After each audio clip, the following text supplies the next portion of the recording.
মা বাবার ভুলের জন্য সন্তানের ভবিষ্যৎ নষ্ট হয়, এই কথাগুলো শুনেন, তারপর কিছু বলে যান। মা তো জন্ম দিয়েছে, 10 মাস কষ্ট করেছে আমার জন্য। ছোটবেলায় এমন হয়েছে যে আমাকে মাদ্রাসায় পড়ানোর জন্য বাড়ি বাড়ি গিয়ে কাজ করে আমার আর আমার বোনকে পড়াইছে।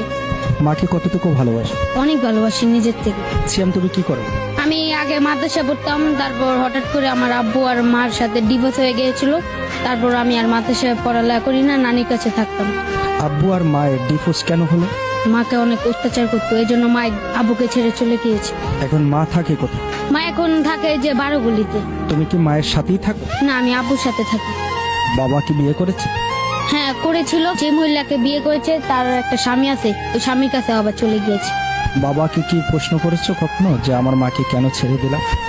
করেছিলাম, কিন্তু কি কয় তোর মার বিদেশ বিদেশ করে আমাকে ছেড়ে চলে গিয়েছে, এইসব বলেছে। মাকে কতটুকু ভালোবাসো? অনেক ভালোবাসি নিজের থেকে। মা তো জন্ম দিয়েছে, 10 মাস কষ্ট করেছে আমার জন্য।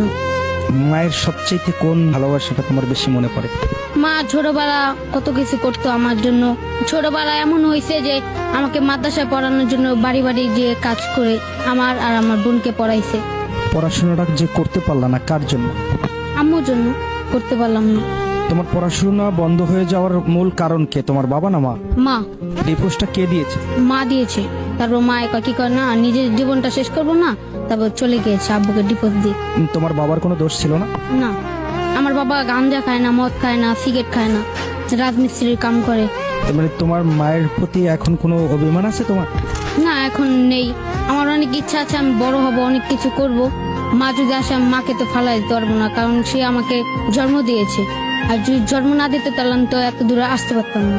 মার জন্য কি করার ইচ্ছা? আমার একটা ইচ্ছা আছে যে বাবা মা থাকবে আমার সাথে, তাদের একটা ঘর করব, বাড়ি করব, সবাই মিলে একসাথে থাকবো। মাকে বোঝানো যায় না যে মা আবারও ফিরে আসো? বুঝাইছিলাম, কিন্তু মা আসবো না। কি কথার বাপে দেখলি না আমাকে কত জ্বালাতন করছে, কয় আমি আর ওর কাছে যাব না। বাবাকে কি বলেছো যে বাবা এখন ভালো হয়ে যাও, মাকে জ্বালাতন করো না? হ্যাঁ, বাবাকে বলছিলাম, বাবা আনতে গেছে, মা আসে না, বলছে যা তোর ভাত খাবো না। মা যদি এই না চলে যদি না গেতো তাহলে এখন আমি পড়ালেখাটাও করতে পারতাম। মা আব্বু একটা সুযোগ দিত, আব্বু অনেক বুঝাইছিল মাকে, কিন্তু মা আর আসেনি। মাকে তো বাবা অত্যাচার করতো, সেই জন্যই তো চলে গেছে, তাহলে মায়ের কেন অন্যায় হবে? অত্যাচার করছে, চলে আঙ্গ মুখে একটু টাকাও তো আসতে পারতো। মা এত নির্যাতন কেন সহ্য করবে ছেলেদের জন্য? আমাদের মুখে টাকা তো একটু সহ্য করতে পারতো না। আমার একটা ছেলে আছে যে ওর ভবিষ্যৎ বড় হয়ে লেখাপড়া এখন যদি না করে তাহলে তো রাস্তায় রাস্তায় ঘুরবে ফিরবে, বাজি পোলাপান হয়ে যাবে। বাজে পোলাপান হয়ে যাবে আর না ভালো কিছু করবে? ভালো কিছু করব। মাকে তো দেখাতে হবে যে আমি ভালো আছি।